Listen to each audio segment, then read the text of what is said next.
Hey there, thanks for tuning into Duckbricks. I'm Chris and welcome to a brand new episode of Ninjago Prototypes, where we take a look behind the scenes at the development of different Ninjago seasons and waves, looking at set concepts, minifigure designs, and even overarching story concepts that never saw the light of day until now. So we've looked at a ton of stuff so far from Season 5 and 6 and even some earlier stuff, but today we're going to be taking a look at Season 3 Rebooted and investigating some of the many different concept artwork and prototypes behind this sub-theme of Ninjago. And with that, let's dive right into these concepts.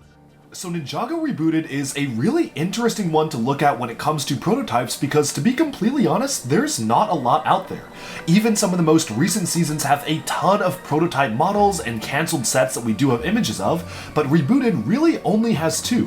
One of which was a spread of the different design iterations that Kai's X1 Ninja Charger underwent upon its release in 2014, while this image was actually released as part of the 2021 LEGO Ninjago 10th anniversary celebrations. And really, this is the only up-close and personal look we have at Ninjago set prototypes from Rebooted, other than one very, very interesting set prototype, which we'll save to look at the very end of the video. But personally for me, this is probably one of the most interesting development images because it really shows the life cycle of what it takes to make any single LEGO set, and how drastic the design iterations were from one iteration to the next. Honestly, unlike a lot of prototypes that we do get for LEGO Ninjago, I kind of feel that they really nailed it with the final version of the set. I don't really know if I would prefer any one of these prototypes over what we eventually got. While they are really cool to see, it definitely feels that a lot of these prototypes are really, really simple in their construction, especially the ones further to the left feel very rudimentary and basic, and I really do like what they eventually ended up with, although I will have to say that the red and black color scheme does look really, really good for the final two prototypes here, and I kind of wish that they kept more of a heavy emphasis on that versus just the red and gold which we eventually got for the standard Kai color scheme. The mix of the Technic panels in black actually look really cool, and I do kind of wish they kept that particular color scheme, but overall I am pretty happy with the final set that we got. And of course, the legacy version of this set is really, really solid as well. The only feature that I do wish was retained for the final model was actually making it a three-wheeled vehicle with a gigantic wheel in the back. I feel like that would have given the set a much more unique and crisp visual identity, as opposed to a lot of the Kai cars that we get, which are typically just four-wheeled vehicles, sports car style designs. That actually feels very unique. And while the builds themselves for the three-wheeled cars honestly aren't really that good and they're very, very basic, I feel like if they fleshed out the three-wheel design, they could have had something that looked a lot more unique for a Kai vehicle, and that's why I feel like maybe it was a missed opportunity to give it a more unique visual design and flair, but otherwise I'm pretty happy with what we got. Moving onwards, we do actually have a disproportionately high amount of concept sketches and artwork for Rebooted as compared to set prototypes, and of course I wanted to incorporate those into this video as well. Thanks to Tommy Anderson, we actually have a lot of the initial early sketches for what would eventually become Borg Tower here, which seems to be more of a pyramid-like design. I'm really happy with the skyscraper they came up with for the final season of the show, but I do think this pyramid design definitely did have a lot of promise, and you can imagine how different the Ninjago skyline would be if there was this gigantic pyramid in it instead of the skyscraper. Moving onwards, we have some other drawings posted by Tommy Anderson on Twitter, or I guess X now, but we have Cyrus Borg in his regular outfit with the spider legs, as well as the modified Overborg for the cyborg version of the character, where you can see not a lot of things changed from the initial concept to the final design. This is pretty much what we eventually got in the show. Sure, there are a couple of details that were changed around, him having glasses and whatnot, but for the most part, this is basically the final design of Cyrus Borg that we did get, so it's really cool seeing how even from the earliest initial concept sketch, the design of the character pretty much just stayed the same. What did not stay the same though was the rendition of the Overlord. Tommy Anderson stated on Twitter that this was a very early design that physically incorporated the different golden weapons, from the Sword of Fire, the Nunchucks of Lightning, the Shurikens of Ice, and the Scythe of Quakes, actually acting as four legs for the Overlord himself, with a very freaky looking head of the dragon-like design for the Overlord. Personally, I am really, really happy they did not go for this because I feel like while it is a cool idea in theory, in execution, I feel like it would have been really hard to pull this off, especially if you wanted to make the Overlord a large and menacing threat like they sized him up for the final episode of the Ninjago Rebooted series. You can't really do that if he's literally using the weapons as legs, which, again, Cool concept, but I feel like in execution, what we eventually got was a lot more exciting than this. And speaking of what we eventually got, here is the original Wilfilm concept art of the Golden Master version of the Overlord. It's really cool to see actually what went into the design itself. You have a lot of details that were added in to really try to make the design of the vehicle he was using in the craft feel like it translated well from the screen and from the set onto the actual TV show itself. The one thing that I really do appreciate about this concept art is the way that they did the elemental particle effect, still showcasing the golden ribcage underneath the particles. I think that is a really cool design, and unfortunately, when you look at the TV show, which you can actually see on this image right here, they put the TV show version next to the concept art, I definitely feel like it was missing that because you basically just have a blob of purple energy for the chest, which kind of misses the entire ribcage design, which is a really, really cool looking design, and I feel like a blend between the two would have been the most optimal solution, although it's not that bad what we eventually got, and obviously this is very, very close.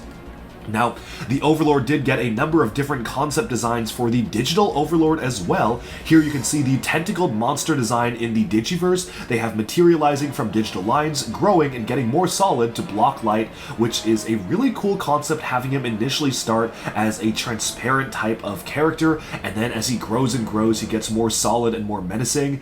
This piece of concept art is honestly one of my favorites when it comes to the Overlord. I think it just looks really, really cool in the execution of the design of the character, and while we did eventually get this in the Digiverse arc, the concept art usually always looks cooler than what we eventually get, and yeah, that was the case for this one for sure, because I absolutely feel that the concept art was just a lot more visually interesting than what we eventually got.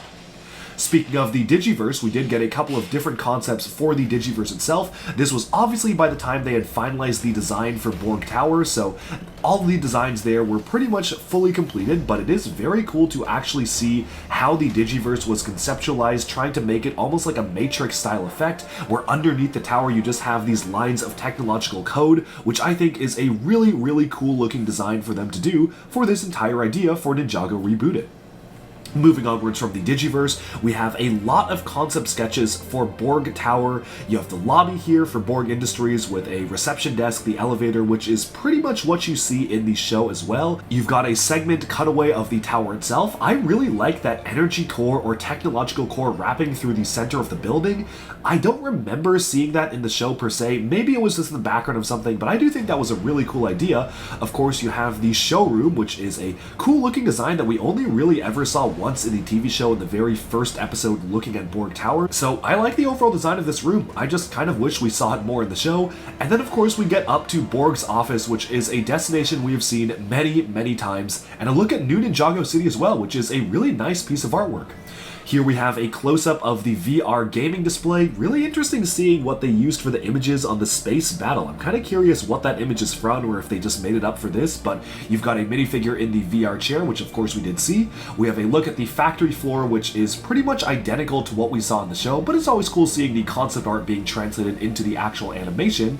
And then we have New Ninjago City being overtaken by the Overlord's evil webs. Here they were more of a green color as opposed to a yellow color. Of course, they did turn green once the ninja were trying to override them with the stone armor outfits, but for the most part they were pretty much just golden throughout the entire cobweb, which I think makes a lot more sense. However, I do love this piece of concept artwork setting it at night. I feel like setting the final battle at nighttime would have made it feel that much more visually interesting. You can see the sun setting, the purple skies. I honestly really wish they set that at night, because then you really could have the glow of the city being showcased for the final battle. I feel like it would have made it a lot more dramatic, but I am happy with what we eventually got. Moving onwards, we have a couple of concepts for translating the actual sets on screen. So here we have the Ninjoid Mech Dragon being rendered in the Wilfilm art style, so kind of a more stylized version than just the standard LEGO set, which makes sense because they really wanted to emphasize a lot of the details, like the electric eels being added on to the design itself. Here we have the Destructoid, which is a vehicle that appeared a couple of times throughout the show, which is probably one of the closest renditions to the LEGO sets that you get with this type of vehicle. It is literally shooting razor saws, which you can see right there. They kept this very, very close to the actual design of the LEGO set itself. This is a piece of core artwork which I believe actually did appear in a lot of marketing materials for Rebooted itself, of Zane versus Cryptor. And then we have Zane's hovercopter here, the Ninjoid hovercopter, which is also very close to what we got for the set and the show as well. Season 3 also introduced us to Nia's Samurai X Cave, which you can take a look at the concept artwork for here, which is a location that pretty much stayed a constant throughout the entire show itself, even all the way up to Ninjago Crystallized. We have a bit of a conceptual design for the ninja spacecraft they used to escape the asteroid, which never was made as a LEGO set, but it's still cool to see that, as well as a look at the space environment itself, which is another amazing piece of concept artwork, which showcased the ninja stranded on the Arcturus comet. And finally, before we look at the final set prototype image we have for Rebooted, we have a very early design from Tommy Anderson saying the working title for Ninjago Rebooted was Ninjago The Ninjroid Agenda, and he did a very quick Photoshop comp to sell the idea of the ninja entering a digital world, which was probably one of the very first images created for 2014 Ninjago Rebooted. But beyond that, we have one single set prototype, which is kind of the reason why I made this video in the first place. It is so interesting to me that we almost actually got a set for this, but this is the Ninjroid spaceship. I always wondered if they ever were considering making an actual LEGO set off of that design, and lo and behold, apparently they actually were. I don't really know why this ended up on the cutting room floor. I feel like a Ninjroid spaceship would have been a really cool set to get. Just looking at the design of the set, they're utilizing the power miner wheels as the jet engines. They're also using the LEGO City garbage truck and cement truck mixer pieces as the jet engines on the side, as well as the top cockpit, which is a really smart idea, and even a 2008 Bionicle Mystica claw element as the razor saw details on the top of the build itself, which I don't know if they would have used that piece. I'm sure it would have been long discontinued by the time they actually put this set out, but it's so cool seeing Bionicle elements actually being integrated into these set prototypes. Of course, you have the Ninjroid logo on the side of the rocket ship itself. It is bristling with spikes, and I really wish we got this as an actual LEGO set. Yes, we did get a ton of different Ninjroid sets and whatnot, but this is such a cool concept for the show, having the ninja go into space, that we've never actually got any representation in minifigure or set form, and why this was cut, we can only speculate. Maybe it was because they figured they would have to make new outfits for the ninja in spacesuits, and given that it was a one-off episode thing, they figured it didn't really make sense to do. However, we also do know that LEGO was supposed to do a space-themed season of Ninjago for Tournament of Elements, was essentially supposed to be a space adventure instead, a completely different concept before it was scrapped by Tommy Anderson, so maybe they figured that if space was going to become more important, they were designing the Ninjroid spaceship to lead into the space wave, but after that idea was scrapped, they decided not to make it an official LEGO set. Regardless of why this was cancelled, I really do wish we got a Ninjroid spaceship as a LEGO set, and I wish we got one for Ninjago Legacy. I feel like that would have been the perfect time to actually give us a Ninjroid spaceship, but alas, some things are not meant to be, and all we have is this one image, thankfully provided by Masters of Brickjitsu. Definitely go and check them out. But that is pretty much all we have for the Ninjago Rebooted concepts, and I hope you enjoyed this look at a Ninjago concept season, which we absolutely will be doing a lot more of throughout the coming weeks and months.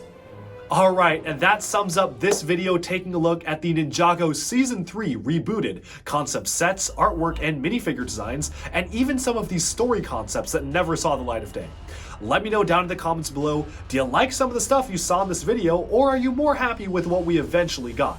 And as usual, stay tuned to Duckbricks for even more LEGO news, reviews, discussion, and analyses coming your way very soon. Thanks so much, and bye-bye for now.